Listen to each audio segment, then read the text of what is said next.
My name is Hilary Inwood, and I'm the lead of Environmental and Sustainability Education at OISE at the University of Toronto, and I'm very pleased to work alongside my EcoSchools colleagues on these webinars. I'd like to introduce you to Jen Vetter, to Chris Metropolis, who are both key staff members with the EcoSchools team at the Toronto District School Board. It's part of their sustainability office. I'd also like to introduce you to Maddie Simpkins, who is their intern, who has been wonderful in pulling together our resources lists this fall. And on the OISE side, thrilled always to work with Elise Kennedy, who is an integral part of our Environmental and Sustainability Ed initiative at OISE. So welcome to all of you. We're also thrilled to welcome the whole TOES team. Well, sorry, not the whole TOES team, part of the TOES team, but 4 presenters from the Toronto Outdoor Education Schools at the Toronto District School Board, who are going to be our presenters today. I'm going to introduce them individually as they all come up, but I'll introduce you generally to Biz Irons, to Danny DeVito, to Amy Wilson, and also to Tina Packer, who are going to be our presenters for today. Now, as part of this, we always start with a land acknowledgement, but I'll give you an overview before we do that of what we are aiming for. We're going to hear from the TOES team. They're going to share their promising practices, their best strategies with us around how to teach outside in the winter, which is fantastic. We are going to do a land acknowledgement to begin, and then we will finish up with talking about our last upcoming webinar of the fall. And do know that there'll be more webinars coming up in the new year. So with that, I'd like to introduce you to the work of Shivinia Ashuna. This is a lovely piece that sort of has winter in the background, I guess you could say, in this, and it's called Holding Up the Globe. It's a really lovely drawing. Ashuna is a 3rd-generation Inuit artist who lives in Nunavut, and she's celebrated for her large-scale drawings, her very enigmatic subject matter, and her collaborative work with contemporary artists. Shivinia has been working daily at the Kingyat Studios in Cape Dorset.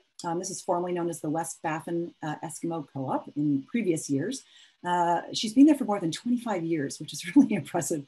And she's a major force in the development and success of the contemporary drawing practice that's now prevalent at the studio. The dramatic changes in the north, the shift from life on the land to settled communities, and access to popular culture are all reflected in her art, and which challenges stereotypical notions of Inuit art. So with that, I'm going to just do the land acknowledgement that it comes from the Urban Indigenous Education Center at the TDSB. We acknowledge that we're hosted on the lands of the Mississaugas of the Anishinaabe, the Haudenosaunee Confederacy, and the Wendat.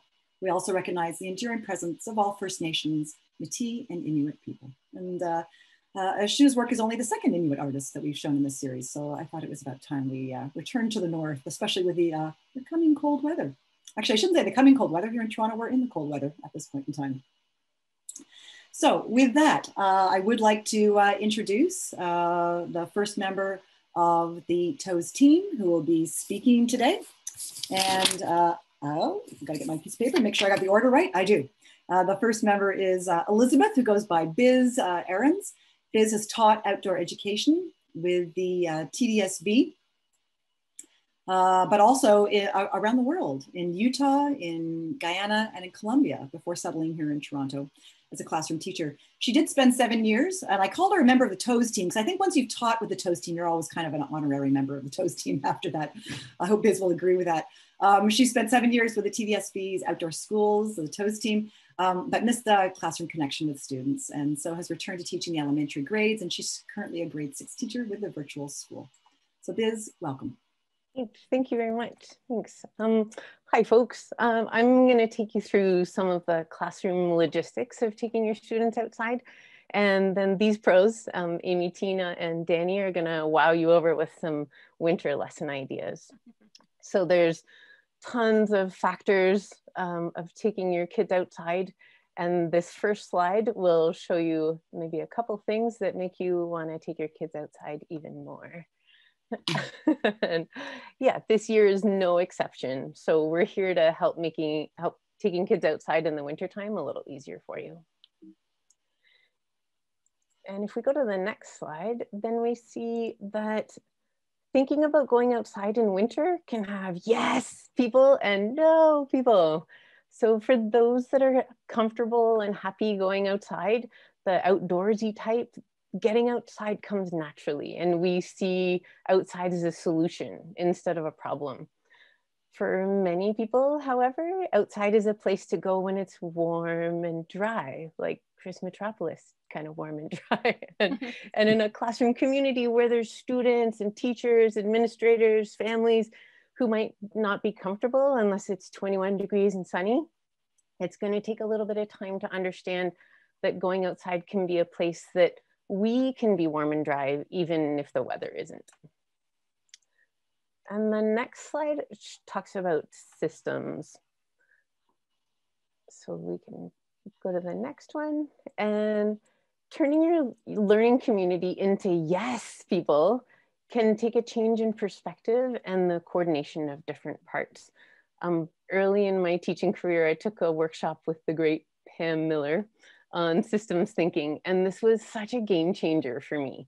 When I think about challenges like going outside with 25-year-olds, those challenges, when I think of them as systems, it makes it much clearer to see the true barriers and turn those into opportunities.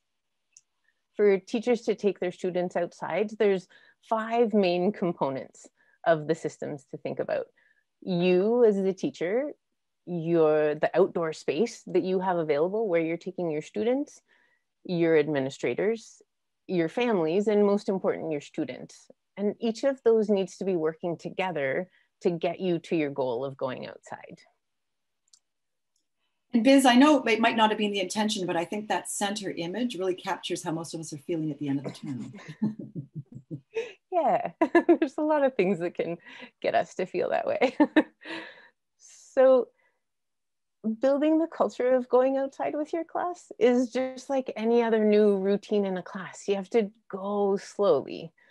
First, take you outside and see what's comfortable for you and what's not comfortable. Maybe try taking some friends outside. Next, get really familiar with where you're going to take your students. Check this specific area out regularly and at different times of day so that you know what to expect, what's going to be exciting and what's going to be interesting, what's going to be too busy because there's too many people.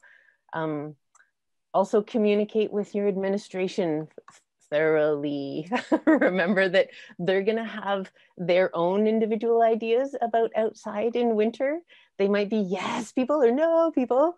So know the logistics of locations, time, emergency plans, communication, have clear academic and social emotional goals to justify making the outdoors part of your learning space.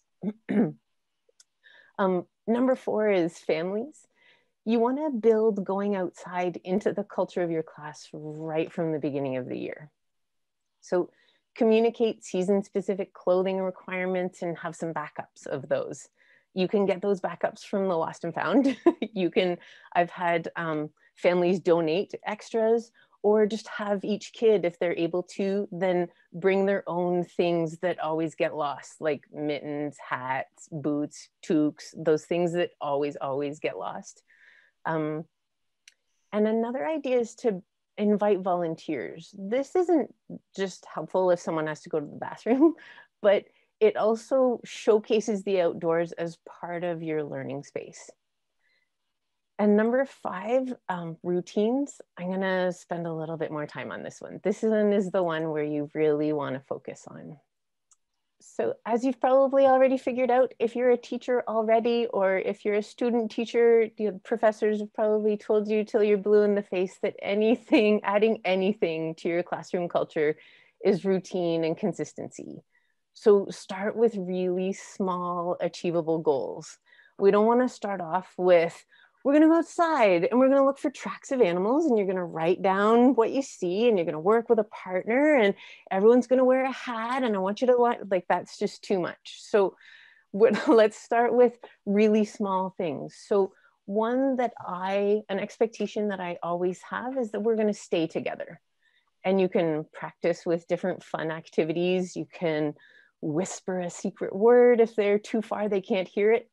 I often call it a mob style meeting, like I'm your favorite band and you want to get as close to me. And with physical distancing, that looks a little different, but we get the idea of staying together as a group. I also told students, offered if they wanted to volunteer as border collies. So this was student volunteers who with respect and kindness, helped kept everybody together. Another really important one is having a nonverbal come here signal. You want it to be nonverbal, so you're not shouting over the wind or helicopters or ambulances, whatever. I used to use clapping my hands over my head like this, and I used it like a human microphone. So if students saw me doing this, then they would do the same thing, and they would come while they were coming towards me. And yeah, it's not a motion that you're going to do otherwise. So they know when they see that it's time to come into your mob style meeting. Another expectation is taking only memories. This can change for different themed excursions, but the ground rule is we're not going to take anything from our outdoor space. And then the normal school rules. We're not going to put down kicking, biting, whatever. You want to reinforce that this is still school. This is our learning space, and school rules still apply. So a good place to start all this is practice these in your classroom. If going outside is new to you, then do this in your class. Focus on one expectation at a time. Do it for a short time period in small groups first. You could use the come here signal in your classroom instead of yelling out. You could have that come here signal as your signal for a meeting on the carpet, or nowadays that looks different. Maybe you practice staying together as a group while you go on mini field trips in your classroom or throughout the school.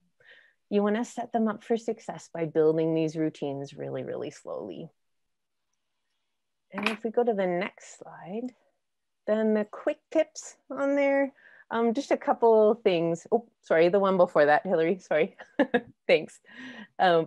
We want to avoid using the outdoors as a reward or going back inside as a consequence.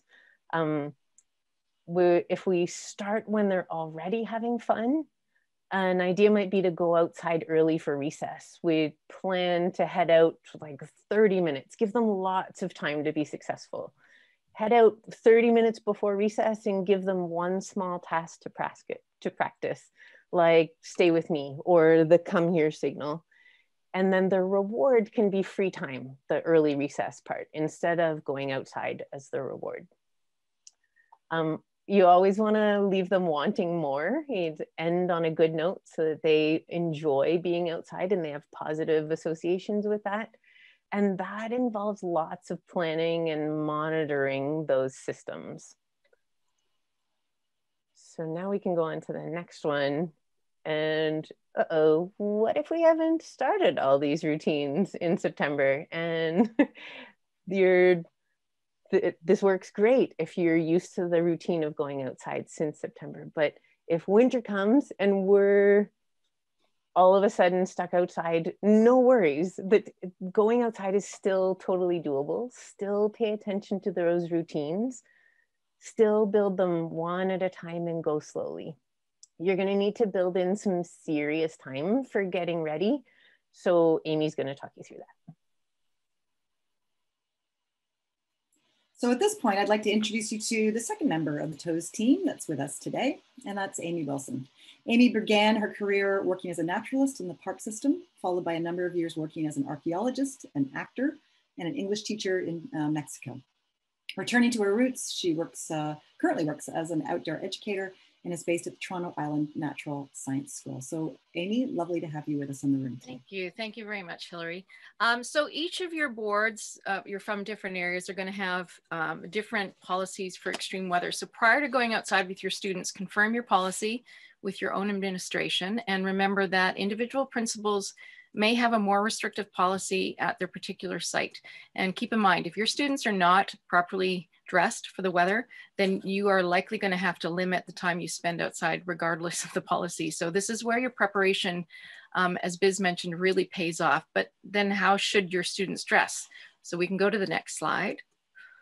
And it's going to be, we're going to be talking about layers. So a lot of students, we notice in our program, they don't understand that the 15 minutes that you have at recess is not representative of longer periods outside. So kids will show up for a program without mitts and you'll say, oh, you need them. Oh no, I was fine at recess. And well, recess was 15 minutes. So if students lose heat when they're outside, it's because they're not wearing, it could be because they're not wearing their scarf or their hat, and then their fingers or toes are going to be the first part that gets cold because the warm blood is redirected to the core.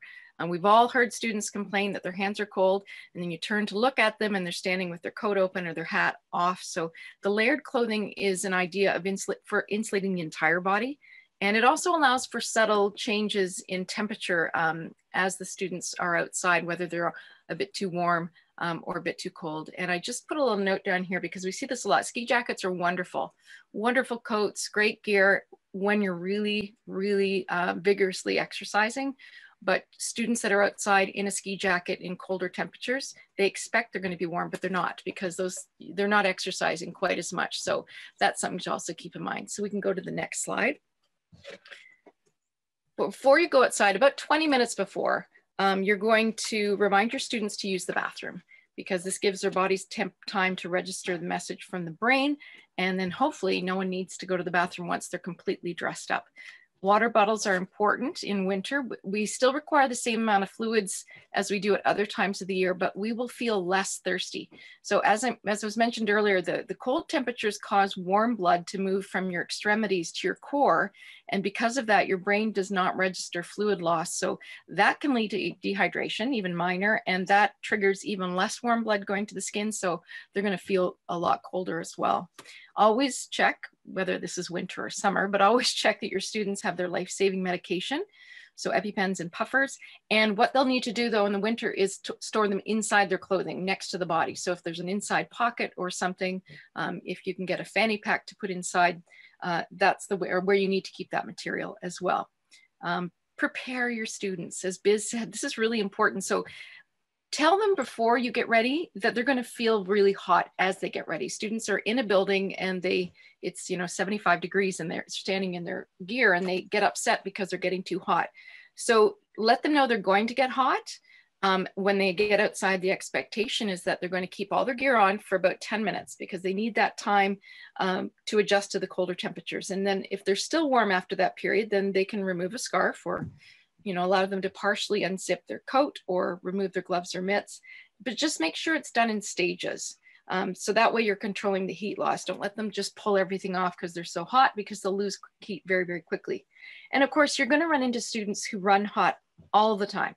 So you do have to make adjustments for those students. Overheating can be a problem, as sweating will also lead to a lower body temperature. So just keep an eye out for that. Next slide, please. So staying outside long enough, and everybody is going to get cold fingers and toes. And while this is not a reason to go back inside, it is something to note because it means that someone is losing heat from somewhere in their gear. So if you see that people are getting cold, ask first obvious one, step up your coat, put your gear back on. You may want to have a warm up back inside, a short one, eat a snack. Food is always helpful, or get everybody active. Find an activity that Tina and Danny will talk about later that gets everybody active. But what you do want to do is look for changes in the texture or color of the skin. Is the skin cold to the touch? Is the child saying that it's tingly or prickly? If you're hearing those things, then you want to bring the student back inside. Your whole group probably, because it's probably not just one of them. So we can go to the next. So hypothermia, we put this slide up in it and it seems such an extreme, but it's always good for people to be aware. We certainly don't want you to get any of your students to get the severe symptoms, but it's important to recognize that when you see symptoms such as shivering or chattering, that's a really clear signal that the body is losing heat. Shivering and chattering teeth are simply your body's way of trying to generate heat by muscle contraction. Eventually that will stop, and that doesn't mean your child has warmed up or you have warmed up. It actually means your body has given up on the shivering. So that's not really a good sign. Numbness in the fingers and toes, again, we've all experienced that probably before. And what you want to do is think about how much time do we still have outside. If you've got 15 more minutes, great. If you've got another 45 to an hour, then that's going to be a problem. So you need to start changing up your plans. So just kind of use your common sense when it comes to that sort of thing. So winter really provides a lot of really fresh opportunities, especially for art, because of all the materials that show up that we don't get the rest of the time of the year. So you want to take advantage of that as much as you can, as often as you can. You know, particularly in Toronto where we are, snow may come in a massive amount and it can be gone the next day. So grab those opportunities when you have them. So I'm going to just talk a little bit about Andy Goldsworthy and give you an example of something you can do with that type of program. A lot of you are probably very familiar with him. He is a British land artist who uses found materials in order to create his art. You can move on to the next slide.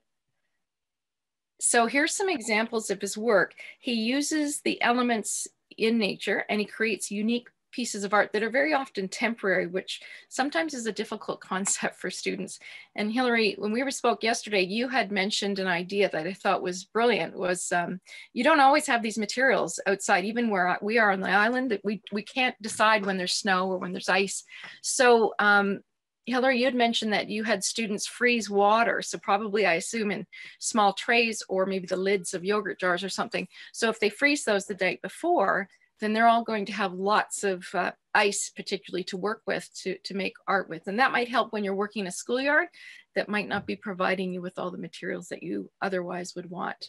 So we can go to the next slide, please. So here's some examples of student work. Most important thing when you're going out and talk to students inside, because as Biz said, it's difficult sometimes to get everybody's attention outside. So set boundaries for students in order to look for materials. You want them to go out and find things that inspire them and see what's available. You want that nonverbal signal to bring everybody back. Provide a time frame for the work. So let's say you said you've got 45 minutes. There will be students who will work the entire 45 minutes on one piece. And there will be students who will come up after 5 minutes and say, Miss, I'm done. So in that case, you're going to say, great, go ahead, find a different material and do a different piece. And then finally finish off with an art gallery tour where everybody can have some positive commentary around the pieces that were done. Next. Amy, I know that right now with the pandemic, there's a lot of concerns with children sharing manipulatives, whether those are items from nature or elsewhere in the inside classrooms.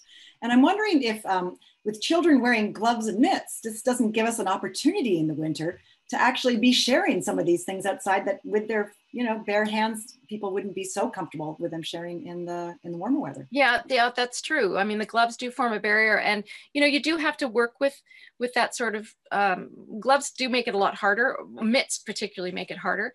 And yes, in the pandemic, I'm assuming here that we're working with cohorted students as well, and people are washing their hands during the day, but very likely they're not as likely to put bare hands on materials. And of course, students can work on their own on these activities, or they can work in smaller groups as well. So, you know, you might want to just depend on your school community, the comfort level, what's happening with the pandemic in your area, and decide how restrictive you want to be in terms of close contact that way.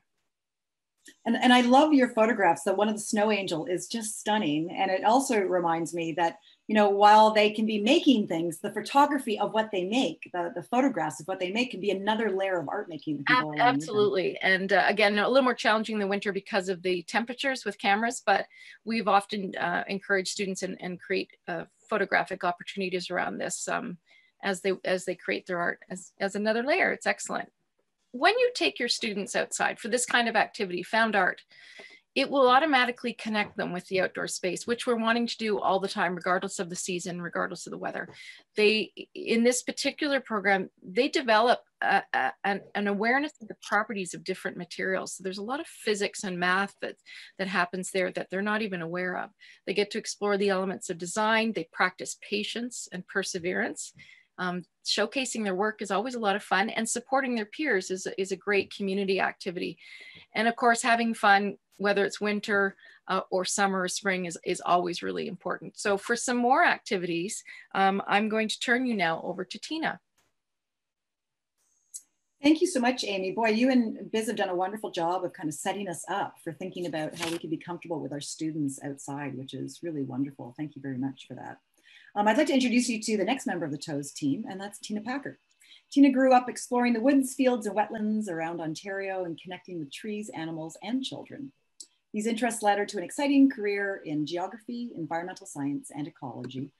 Finding a career that involved teaching children science outside and helping them connect to nature was a dream come true with the TOES team. She's worked as an outdoor educator for Ontario Parks, for Waterloo Region District School Board, and now for the TDSB.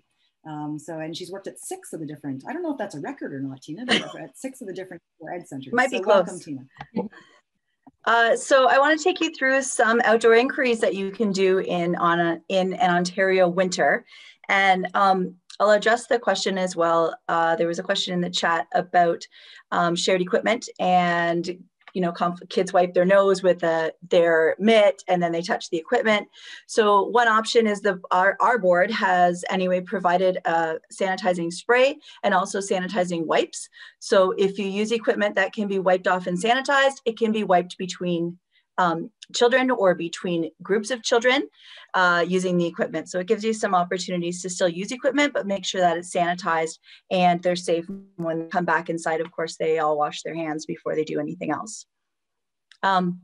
So a few different outdoor inquiries that you can do for an Ontario winter. And Ontario provides us with winters that look very, very different all the time, sometimes daily, sometimes weekly, anything from 20 degrees in February to very, very cold.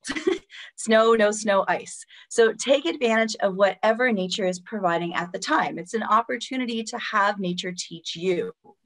And most of what you can do outside in the warmer weather, you can also do outside in the colder weather. You just need to change your clothing and do a few little twists. Sometimes literally just to warm you up.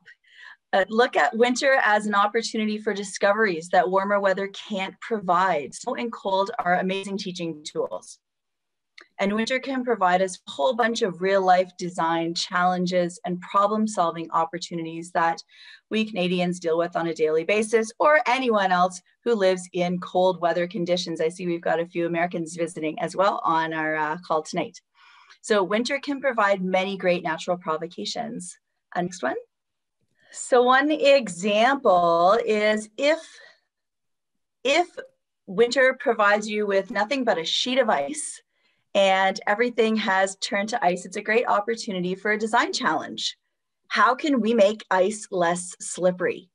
And providing students with some materials and an opportunity to share their ideas of what materials they could test out and do an inquiry testing out those materials to see how can we reduce the amount of ice, increase the traction on our boots, or increase our ability to move better outside. And this is a challenge that boot companies have been working on for years, and safety companies have been working on for years. And Hillary, if we're able to play the little video by the little kids' boots, that would be awesome. Yeah. Sorry, lots of screens going through. So scientists testing out which boot designs work for walking on ice and which ones don't. And it's a great fun thing for kids to do as well. And we can go back. Thank you so much, Hillary. So providing them with things like different kinds of boots, shoes. Do different soles make a difference? Can we test out things like eggshells or coffee grounds or tea bags, maybe a piece of felt strapped to the bottom of the boot? Is it different if you use plastic? And they can look at what materials make us the slipperiest and what materials make us stick.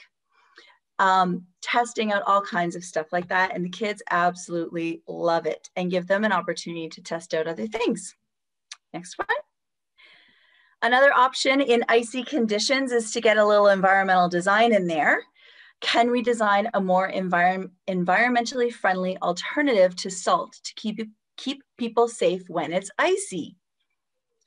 So you can test out things that often cities are doing a lot of research. Toronto's doing a bunch of research on alternatives to salt, including beet juice and salt brine instead of salt chunks. And you can see at the bottom left there, a giant pile of road salt. And that is what a lot of our yards look like. A lot of our storage yards for the city right now. And later in the spring, they look like giant piles of snow next to the river melting. and they're full of salt. So we end up getting rivers that are becoming very, very saline, and it's not healthy at all for them. So can we come up with alternatives? Get them to test out sand or gravel or wood chips or beet juice, and they can do some experiments with that. You can also compare different areas in your schoolyard that are icier and others that are not as icy. And I wonder why that is. Why are some areas melted and some are still solid ice? It's a great opportunity to explore the yard, and especially if you've designed a way to get yourself to stick to the ice or not slide as much, it'll be even better. Next one. You might end up with windy days.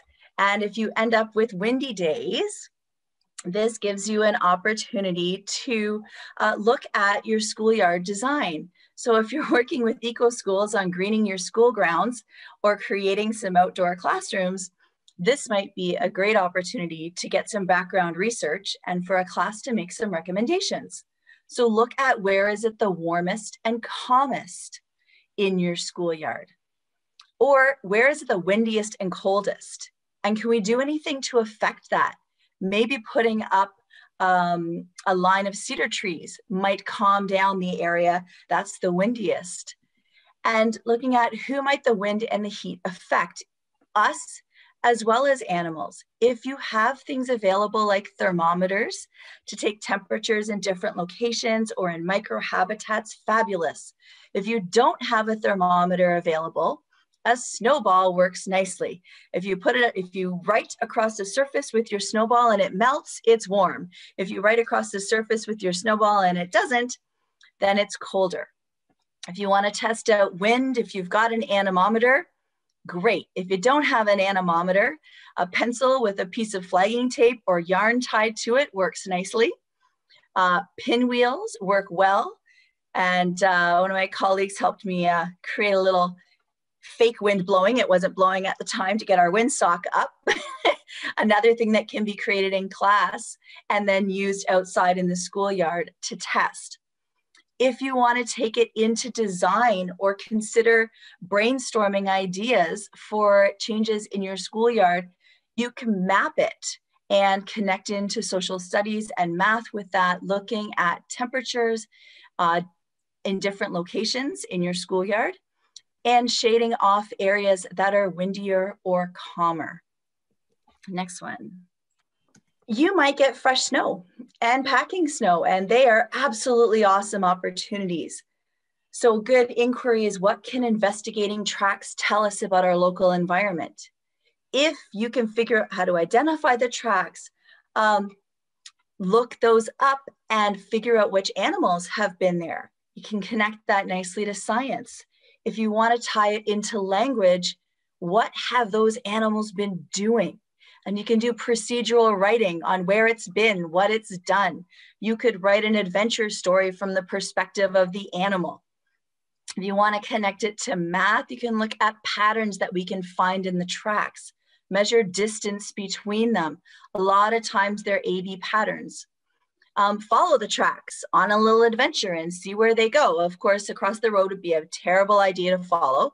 So you want to make sure you've got some safety protocols in there and a boundary set before you send the kids off to follow their tracks. And you don't want them climbing underneath the bushes. We don't want any eyes poked out with branches. So make sure you set some of those safety boundaries before your kids head off on their follow the tracks adventure. Next one. Packing snow and other fresh snow actually can give a great opportunity for how can we build the tallest freestanding structure. And how that will be done will depend on the type of snow you end up with. So it might be a tall structure because you can pack it. It might be a tall structure that you just have to keep going because it keeps falling down on top of itself. You could build a structure for an animal. You can test your structure. Depending on what grade you're teaching, look at the purpose and materials of it. Is it strong and stable, or connect with the forces that are acting on those structures? And Danny's going to go into some more high school connected curriculum as well in a bit. And how can you protect your structure from melting? And your structure could be a snowball, and you find a sheltered spot that nobody's going to trample it on you, cover it with something and see if it makes an effect to how quickly that snowball melts. You can do a snow inquiry on properties of the snow, structure, crystals, density, or volume, and look at do different days and different give us different snow conditions, and do get different snow conditions behave differently? Do they have different properties? If you end up with a super duper cold day, you can do a little exploration on that day. Next one, Hillary. Perfect. And so one of them is how can we support nature and create art on cold days? So in the pictures are ice art bird feeders. Very simple to make. You need really cold weather.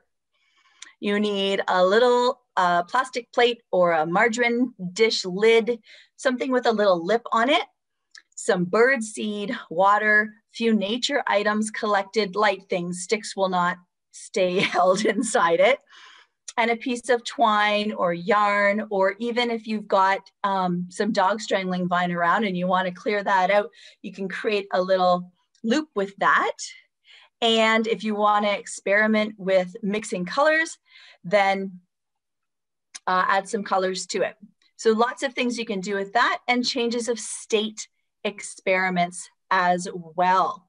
You can go warm up inside while your ice is freezing. If you end up with wet winter days, you can do some experiments with how are different materials affected by water. Dress warmly, keep yourselves dry, and search for the dry spots on a wet day. Or where do animals go when it's cold and rainy? What different states can we find? And what happens when water falls on different surfaces? Next one. If it's sunshiny weather and it's beautiful out, you can look at how can, oh, we're two behind. Go to the next one, please.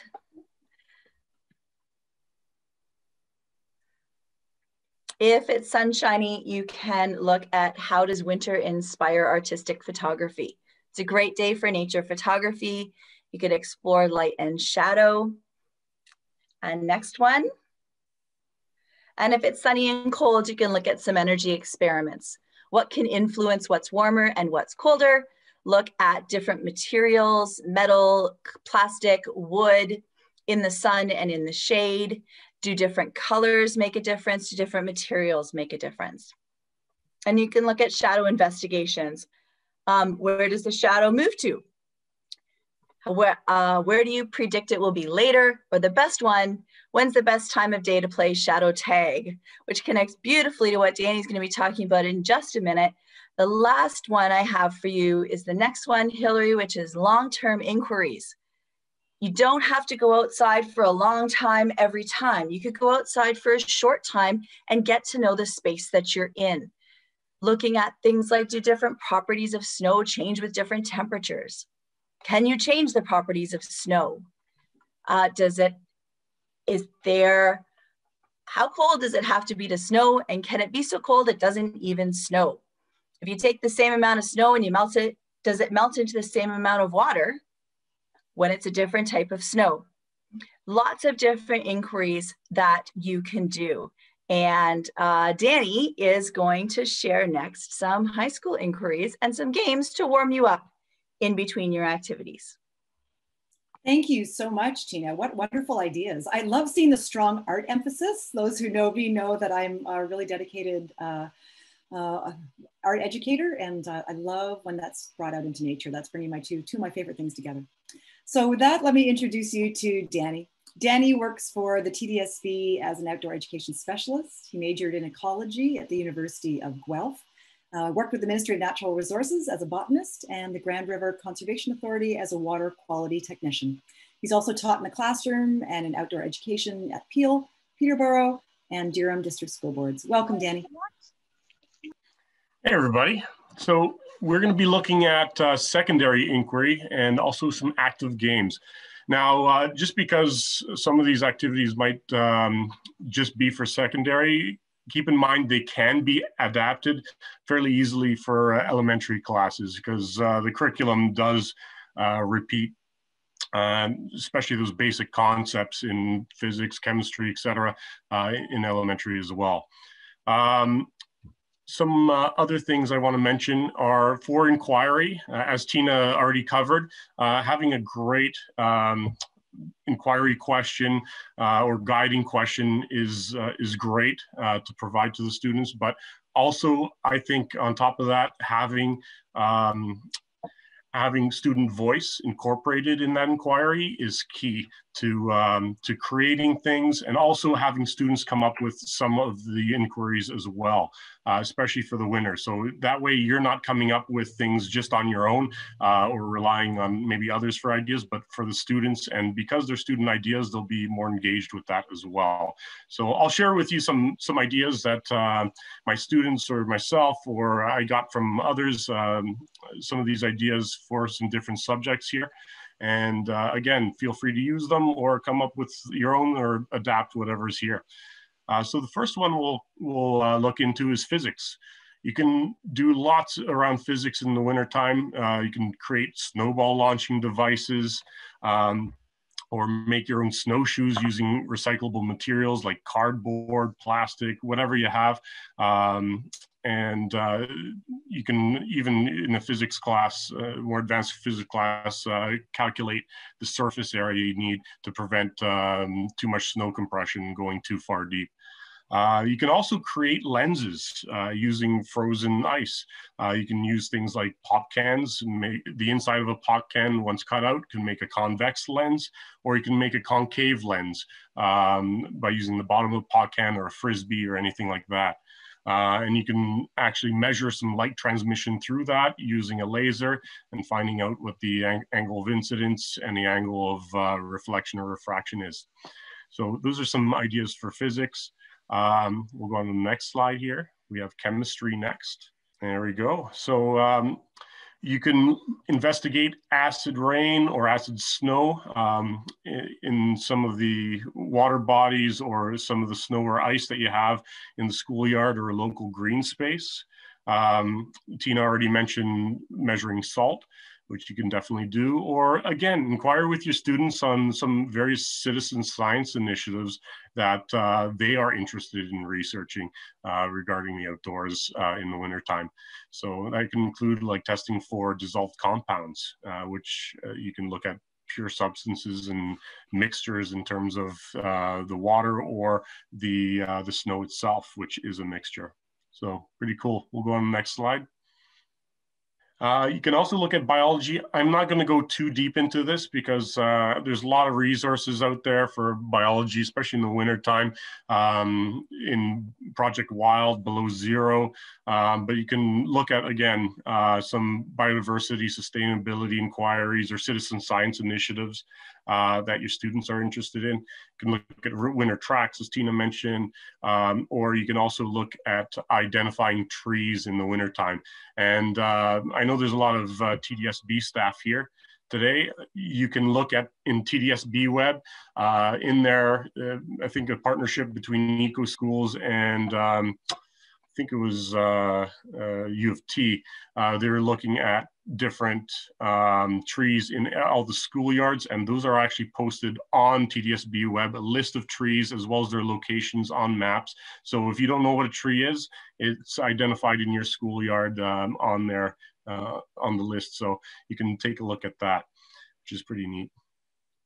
All right, we'll go on to the next slide over here. You also have lots you can do around social sciences. I know Bonnie Anderson up at Simcoe County has done cooking outdoors in the wintertime. Now, with barbecue, like the one I have on the top right, you can buy on sale at Canadian Tire for like 20, 25 bucks. And that is a safe way to cook outside in the winter for, let's say, a food and nutrition class. And it's another skill that they can use in another place to cook. I know some other teachers in food and nutrition that sometimes they're sharing the their kitchen, and sometimes they don't have days with the kitchen, so they can actually use the outdoors as their kitchen, especially if they have things like that. And another way to do that is by making ice cream outside as well. Now, for the actual ice part that you use to cool down the mixture that you're going to eat for the ice cream, you can use some outdoor ice and or snow and see what works in terms of the inquiry for that to actually make the ice cream. So that's something else to do. You can also look at, for any types of fashion courses, home ec, you can look at designing clothing to be made specifically for winter and test it outside. And you can see if Fashion Santa's outfit over here is actually made for the North Pole. All right, we'll go on to the next one. Pretty svelte Santa, Danny. All right, so for math, lots you can do as well regarding outsides in the winter. I taught functions and relations as well as advanced functions, grade 11, 12. And what we used to do, whether it was the heat of the summer or the cold of the winter, I would just go outside with the students, play some active games, which we'll be touching on later on. And you can actually graph and take a look at what functions match the data that you collect with these different active games. So if you're, let's say you're playing a predator-prey game, and you, at the end of the round, you take tallies of how many predators versus how many preys are there, or split them up into different rounds. You can graph that, and you can find out the different functions that fit best for that particular data. You could also look at GPS and compass work in terms of looking at trigonometry. And it works great if you don't have a compass or GPS unit, although especially in high school, everybody's got devices that have some sort of GPS on them. You can easily use protractors to find out different angles and things like that, which are pretty much a staple in a lot of math classes. So there's also some JI things I have included in there, including Below Zero, which is a good resource for some other math inquiries. All right, let's go on to the next slide here. And Danny, just to clarify, I understand that's actually you in the circle on the left-hand side without your woolly winter beard on. That's right, that's right. That's before the beard happened, COVID beard. Yeah, so Health and Phys Ed, myself and Stephanie Hall created a whole bunch of outdoor lessons revolving around outdoor inquiries and things.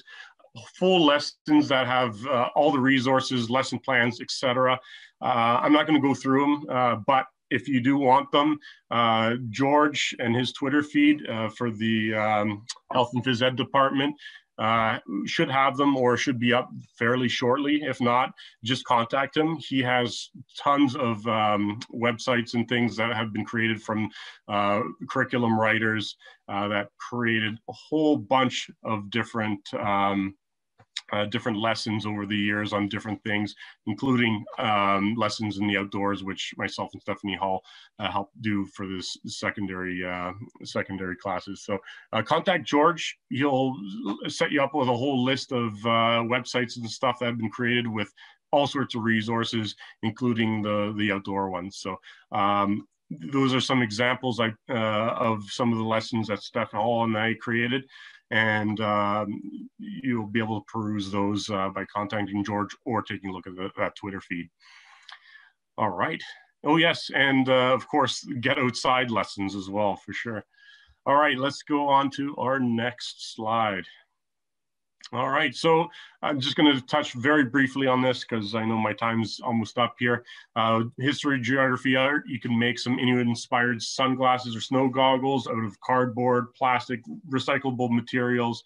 And you can also see how effective they are in some reflective snow outside. You can take a look at different slits and the size of those slits to see how effective they are outside as sunglasses.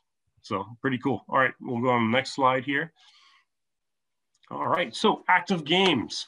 So I love using active games because they help get the blood flowing and also are great in between different inquiry or hands-on activities to get their minds on, get them warm. So some examples are some tag games like Shadow Tag, which Tina was referring to. Triangle Tag, Limited Vision Tag, those are fun. You can also have tag theme games like Predator Prey, or Fox and Geese, which is the one that's kind of displayed on the right-hand side, where you'll have, you can make a big circle stamped down in snow with either an X pattern or a star pattern in between, and that's kind of their boundary. They need to follow those trails in the snow, which is pretty neat. I won't go into exactly how to do that, but yes, there's also lots of active games featured in Below Zero and Project Wild. They're listed over there as well, so you can take a look at those games and see how they're done. All the instructions are for doing those games are in that resource there. Let's go on to the next slide here. We also have some other running games that you can do, like Stones, a snowball version of that. You can pack some snow and do that. Tina already mentioned building tallest structure. You can also do different snow obstacle courses. So things like roll a large snowball for a set distance, and then the next activity could be going around pylons or snow pylons that you can make, or even you can slide on your butt for a certain distance. On the right-hand picture, you'll see that course that has been set up using different phys ed materials like hula hoops and boards and things like that. So you can definitely use things like that to create a little course outside. You can also do Arctic winter games as well. So things like snow snake, toboggan pole, high kick, all those kind of things. So let's go on to the next one. We have another types of active games, which are scavenger hunts. So scavenger hunt games are great. They get that minds-on component in, as well as get students active and running around trying to find different things. And these can be themed depending on what the focus of the day is. So for instance, the Andy Goldsworthy art that we looked at earlier. One of the minds-on that I used personally was trying to find patterns in nature. So you can list a geometric shape, do something very simple like, hey, find something round or cylindrical. And the students have to bring back a nature object that's round or cylindrical. An activity I have listed on the right-hand side shows some different signs that I had placed around the schoolyard with some natural objects that have geometric repeating patterns on it. So the grade 2s had to find, they had the clipboard with the worksheet, they had to find these different signs. And then for each of the geometric patterns they found, they had to put the secret code letter, which is listed below. So that's one of the activities I did with the grade 2s before doing Andy Goldsworthy art. Another thing is, if there's a focus on habitats, your scavenger hunt could be things like finding a maple leaf, some things like that. All right, let's go on to the next slide here and wrap up. All right, so some takeaways for winter education. So first one, create a positive and safe environment for outdoor experiences, keeping them warm, keeping them active, and making sure that they feel very comfortable out there. So that's number one. Number two, oh, there we go, is inspire students to go outside and explore more on their own time. So getting them excited about different things and having them do continued learning. So just because the learning, the lesson stopped doesn't mean that they can't learn back at home or back outside on a different time or even at recess in their own schoolyard. All right, third one. Try to encourage ideas instead of always using your own. Again, using those framing questions to encourage those outdoor inquiries and get some of those great ideas from your students, because if students come up with some awesome ideas, they'll be more engaged with that outdoor learning. All right, number 4 Also create an inclusive space that incorporates that student voice and strength, and also challenges them both physically and mentally. And that's great for the winter time because you want them engaged with their brains, but also active to keep them warm while you're doing these different activities outdoors. And number 5, never eat the yellow snow. Good to see your sense of humor there, Danny. Yeah. All right. So any questions? I'm just going to point out that we are at 5 o'clock. We typically wrap up around 5. If any of you have to leave, we understand that. Please feel free to step out if you need to. I have launched the exit poll so you can give us a bit of feedback on the workshop today. But we'd also love to hear your questions. So if you have your questions, if you want to share an idea that's worked really well in your classes outside in winter, we would love to hear about that at this point in time. Please feel free to pop your questions up into the chat for the TOES team or put your hand up. We'll try as best we can. We have a lot of people in the room today, but we'll try as best we can to get your hands up as well as part of that. I actually do have a question for David Hawker-Budlowski, who I think is in the room with us today. David, if you're still with us, could you just give us a quick update from the board in case there's any changes in terms of how they're seeing outdoor learning these days? This is with the TDSB, to be fair. David's the Central Coordinating Principal of Outdoor Education for the Toronto District School Board. Hi, good afternoon, everyone. So no, the TDSB absolutely as a system is supportive of outdoor learning and taking advantage of the partnership with the city of accessing local parks and green spaces. And even with the tightened COVID measures of outdoor gatherings, just like schools are exempt from the limitations, that applies to school groups and public parks and outdoor spaces as well. So it is completely, outdoor learning is completely supported by the TDSB. We know that it's going to be a local decision between teachers and administrators as to how those are going to be, how they manifest themselves, and supporting immediate excursions, walking excursions in the immediate community as well. So being able to access those green spaces as well. So yeah, we're good to go. Excellent. Thanks so much for that news, David. That's wonderful. I have a question that came from Kelly. Are any ideas on how to connect this outdoor winter learning to learning about social issues or community action projects? Or can activities that can be done with the community outside of the schoolyard? David, just clarify that we are allowed to go to local parks.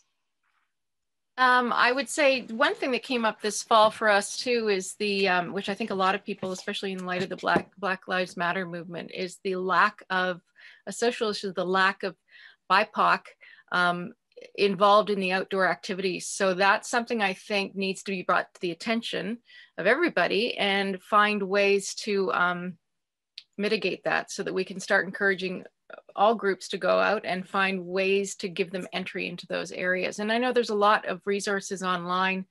There's an Alabama birding community that is working on this as well and trying to encourage more BIPOC members, but that certainly is one place I would start. Wonderful. Thanks for that suggestion, Amy. Biz notes that it's, she finds it actually easier to teach the curriculum outside. And we know the curriculum does have opportunities for that activist piece for us to connect in action projects with our community. And Biz points out that, students are naturally curious. So it's a great starting point just to let their curiosity flow and use that as a starting point for inquiry. Yeah, I think because they're, at least in Toronto, they're most often in their community. And so it just naturally makes connections to what's going on and what's changing, what they see and what is going well and what can they change as students. Yeah. And I do like the SALT ideas. Tina, I think you were the one who spoke about the notions of coming up with more biologically friendly salt. And that's a great STEM project, I think, right there with students. Yeah. Right? Yeah. And the boots, when it's just a sheet of ice out there, they loved experimenting with slippery. and sticky. Do we have any other questions that anybody wanted to address to the TOES team today? Yes. Really great ideas. Yes, Hilary? Go ahead, Chantal. Yes, a question is for Daniel DeVito. I found very interesting the clothes that we can test in the outdoors. And I know a group of people who would be so happy to do that, among young people. It's just fashion who interests them. And where can we take this fashion class, to design clothes? There's a whole bunch of secondary fashion classes that are available for high school groups. Aurelia has secondary school up in Simcoe County has some. There's a lot of classes that can be taken. That said, Ryerson has a great program in terms of for fashion if you're looking for post-secondary type things. But no, yeah, just, students, yeah. Not just, for kids, like, some, like their interest start grade 5, 6, Chantal, you could definitely take a look at the Fashion Takes Action organization. It's a local nonprofit that does work around sustainability and fashion, and they might be able to tie in the winter theme to that as well. That would be an interesting challenge for them. Well, yes, it would be a good STEM project. And some, they are just, they live with this Hollywood ideology, and they just want to do fashion. And why not, after all, And and to be fair, you can also tie it into visual arts, the visual arts curriculum, which anytime you have them design a piece of visual or material culture, and clothing absolutely can be categorized as material culture, you can count that as part of your visual arts curriculum. And with math as well. Absolutely, yeah, yep. I think we could make a point. We could make an argument that it would connect to strong and stable structures, because if you can't get your clothes to stay on your body, then they're not doing their structural. Or biology as well. Polar bears, and you can look at furs and things like that. So there is a lot of engineering going on. In response, Maddie very kindly popped the link into Fashion Takes Action in the chat. Thanks, Maddie, for doing that.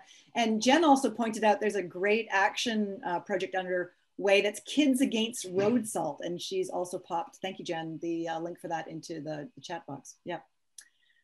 David's also pointed out that we can connect these things to media literacy as well when we're sharing them across our communities. Yeah, absolutely. Lots of great ideas. Any other questions for us, for the TOES team to deal with? I know that a couple of times Tina's popped the links to the TOES resources into the chat, which is fabulous. They have such an amazing database of lesson ideas. They will come to your schoolyard to do programs with you. Maybe somebody could pop that up back into the chat, and we'll make sure we send out the resources to those as well as a part of the follow-up to this webinar, which is wonderful. Hilary, there was a question in the chat. I don't know if the chat gets sent with the recording as well. It was about connecting outdoor learning with SL, so French as a second language, and saying the biggest challenge is not having typical classroom resources. So my suggestion was using laminated words, attach them to the item outside and have the students learn that name, and then take the signs away from the items and send the kids on an adventure to find the item that matches the word that they're learning. And that laminated early readers, as well as for ELL students, actually. Yeah, absolutely. Absolutely. And so just little anything that's laminated outside makes it so much easier to work with. And anything the kids touch can then be wiped off and washed. Or plastic sheets, you can put it in plastic sheets as well, or Ziploc bags. They can also be wiped off nicely. And laminated pieces of cardstock work great for tiny portable whiteboards with a washable marker, or if it's raining, a crayon will work, and a little elbow grease with a textured rag will get it all off afterwards. Oh, wonderful suggestions, Tina, because that's always a problem when you want to take paper outside in wet weather or snowy weather, is it disintegrate pretty quickly. Yes. Excellent. Catherine's pointed out that it's wonderful if you can have access to an elder to lead a walk and to talk about the land. And, you know, if you can get an elder to lead your class in land-based learning, that's a fantastic idea. We know elders are in high demand in the GTA these days. So, you know, don't wait just for the elder to do it. There's no reason why you can't become more knowledgeable about Indigenous ways of knowing, and do a walk with your class through Two-Eyed Seeing, having students think about Indigenous ways of knowing and through that lens as best they can, even if you don't have access to an elder. Yeah, that even works in the virtual world. We did like a Google Map tour of different things that we could, that we thought might be two-eyed seeing. And so students brought their ideas for that. And then we talked about whether that it was. It's really good virtual trick as well. You know, and if you haven't read Robin Wall Kimmerer's Braiding Sweetgrass book, which does look at learning through the seasons, through both an Indigenous way of knowing and a perspective, and also through the lens of her work as a Western trained scientist as well, it's a fabulous book to start to help that sort of approach. Chantal, you've asked a question, probably for Danny, I guess, because you've asked about how can we make snowshoes with kids? You'd made reference to that, Danny, earlier today. Absolutely. You can have students make any type of design that they want. What I would do with them is use recyclable materials, things that we're putting in recycling. Obviously, right now, you'll need to quarantine them for a certain amount of time before you use any of the recyclable materials, but you can even use cardboard, and then you can wrap it with some plastic garbage bags, and that'll work to keep you above the snow. So have students test out different things that they find, and see what works, what doesn't, because that's the whole beauty about the inquiry process, is making mistakes and then improving upon them and seeing what works and what doesn't. There's the one I have linked in the slide also has some PVC ones that you can use with some PVC pipe that you can use, but that may not be in your recycling box, so, and a little more expensive.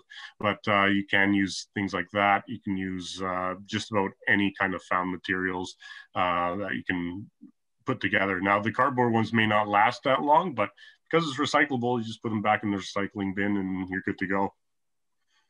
Thanks, Danny. Thank you.